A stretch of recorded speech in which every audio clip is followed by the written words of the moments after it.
Hey everybody, welcome to Odie and the Writer's YouTube page. Have you ever sat down looking at a blank sheet of paper and feel anxious? Like you feel like you have time to write, but the eyes just aren't flowing. Well, that's called writer's anxiety. I suffer from it and a lot of writers do, and I'm going to show you some tools on how to actually beat writer's anxiety.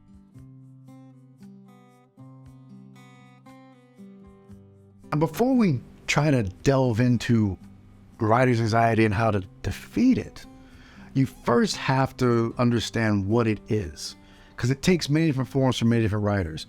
For some people, it's a desire for a level of perfectionism, where they want to make sure that what they write down is absolutely right 100% of the time.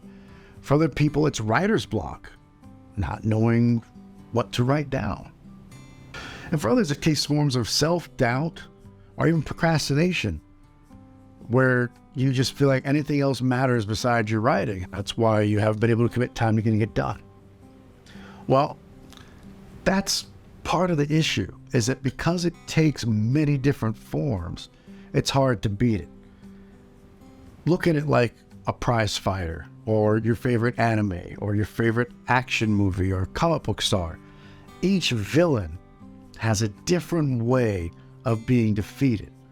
And just like in writer's anxiety, each one of these manifests in a different way, and it needs a different tool to get it fixed.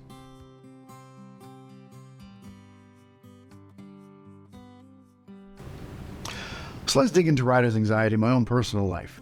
For those who know, I've been a blogger for well over 10 years, and this is my try to become an actual professional writer. But when I started off as blogging, oh my goodness, there's so much writer's anxiety there. My goal when I first started writing was to write 250 words to 300 words a day for my articles. It doesn't seem like a lot of writing. It's actually quite a small amount of writing. But what my goal was that I need to read news articles, distill them down to their most basic forms, and then convey to the reader the overarching thoughts that were going on in that news article. And so I would read article after article, trying to find anything out there to write about. And it goes down to your basics, like procrastination. I was like, okay, I don't want to read an article just yet. Let me watch a couple of videos. Perfectionism, that when I started to commit to writing it, is this actually the best article for this particular subject matter? And it used to make it difficult for me to write. After I got over that writing anxiety, I then moved into other areas where I tried to write my first book. Now, this is not a novel like the one I'm doing now. This was a book that was supposed to be an accompaniment of 1 year's worth of blogging. Me writing the beginning and end of every story that I wrote 1 month at a time. And what that means is I find a story that started sometime in my 1 year of blogging, and then I would say, hey, this is how the story started, the middle, and how it ended. Because I found that a lot of articles I wrote had endings that ended months later, and they just sort of just fall off the written page, where people don't really care how the story actually ended. It made its news flash and it was done. And so I thought, okay, this holistic view of news would be really interesting. But then it happened again. I now can do 4 to 5 articles a day at 300 words each, but now I have to write a whole chapter's worth. And then I started running into the same problems again. And so with me, I feel like when you're trying to write, you'll get over that hump. But once you get over that hump, once you go to that next level of trying to get to in your writing career, those same evil problems keep popping up. So let me educate you guys on what I've done to overcome my writer's anxiety. Let me tell you guys what I did to come over my writer's anxiety. There's 5 tools in that toolbox that I use. And these 5 tools I found have gotten me out of more trouble than I can ever imagine I'd run into. Number 1, make realistic goals for yourself. I can't stress this enough. If you're a first-time writer and you say, oh, I want to have 50,000 words for my first novel and I'm going to knock it out in the first month. Wrong. You're not. It's just not going to happen. There's so much work that has to be done to write 50,000 words in a month that the average beginner writer will never be able to overcome. But you break it down to smaller pieces. You say, I'm going to average 250 to 300 words a day. Commit to that for a week and see how many days you do it. What I normally do is open up a Google Sheets page and I put down Monday through Friday or Sunday to Sunday, and I write in how many words I wrote per day to track it. There are other applications out there that can actually track it for you natively in the system, but something as simple as keeping an Excel spreadsheet or a Google Sheet out there and tracking your averages helps you, because then what you'll do is you'll look month to month or year over year, depending on how long you do it, and say, you know what, on average, I am not breaking 300 words a day.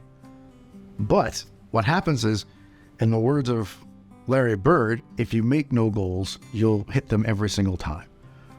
Because without a goal, you're just going to be, oh yeah, I hit it. Yep, I did that. Yeah, I did that. No, make your goals obtainable. 300 words a day.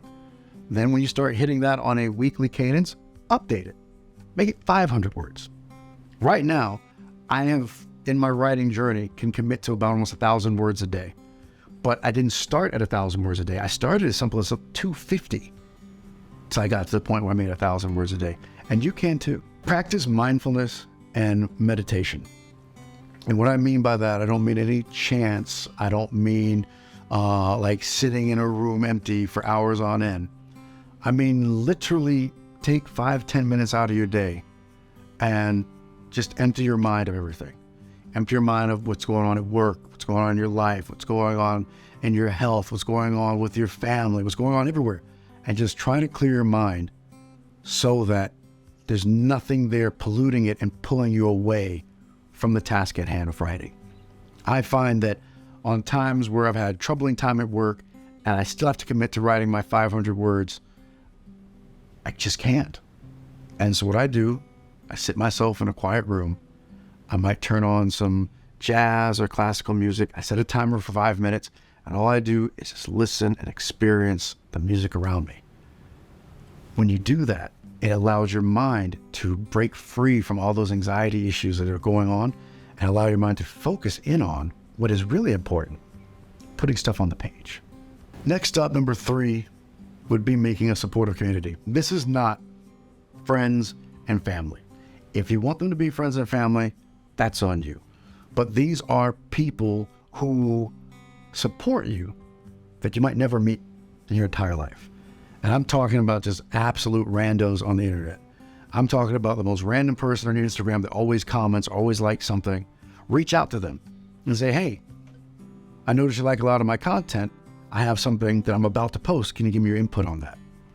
Or make friends with people on social media. I've made friends with other writers or indie writers and say, hey, I'm running into these struggles and I see that you're doing stuff that I'm doing.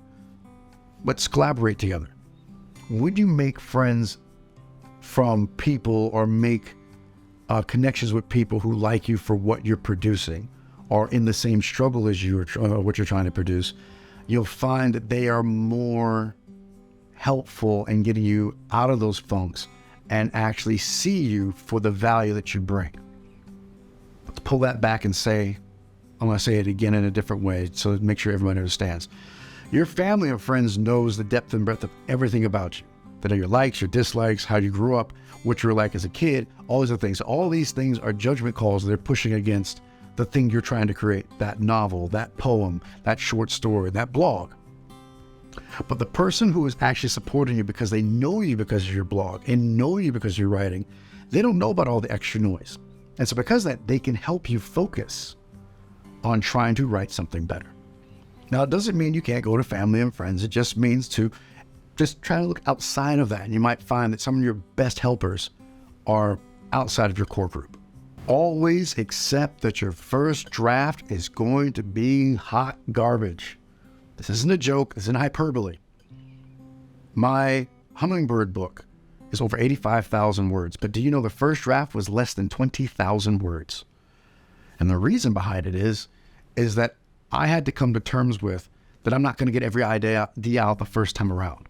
That it's going to take multiple versions of writing this story before I get to a point where I feel comfortable with my story arc. The same thing is going to happen with you because it happens with every writer. Your first draft is garbage. It's okay. Say it with me. I'm not going to like my first draft. And I'm okay with that. You see, one of the things that's going to help you out is that bad first draft. Because when you go back to edit it the first time around, this is what I do and it works for me. I go, okay, this edit, I'm gonna add more scenery.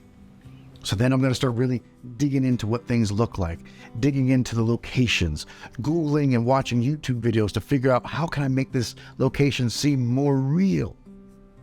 Then the second time around, I go, okay, now I'm gonna add dialogue, conversations back and forth with my characters.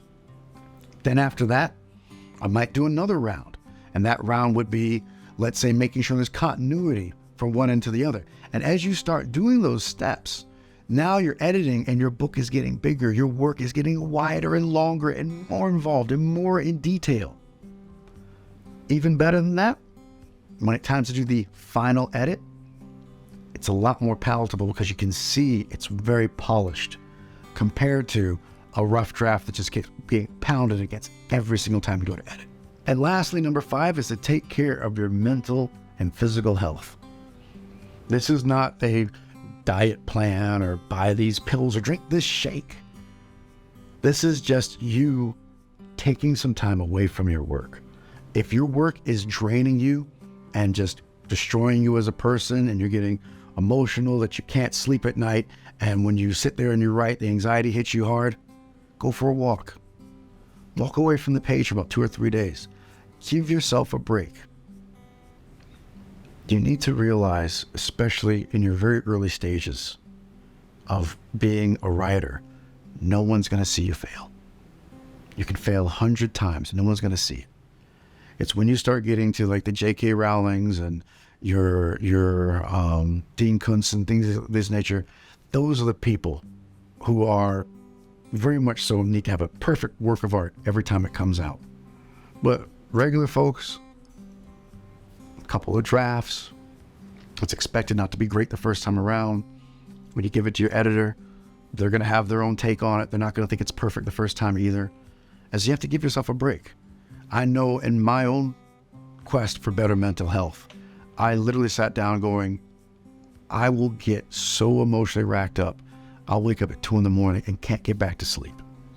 And so I had to sit there and rest my mind and tell myself, just because my character's stuck doesn't mean that I'm stuck.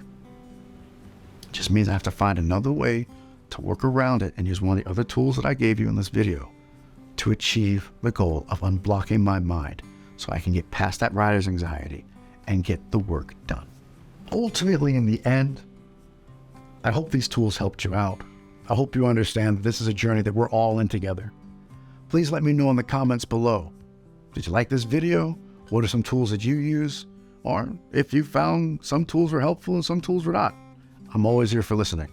Now, if you happen to be on Instagram, you can find me at Odian the Writer on Instagram. I'm always open to hearing DMs from people. And if you have any questions using me as a sounding board, or hey, you want to be a part of my small community of people, feel free to reach out. I'm always there. For Odian the Writer, if I don't talk to you soon, I guess I'll just talk to you later. Bye now.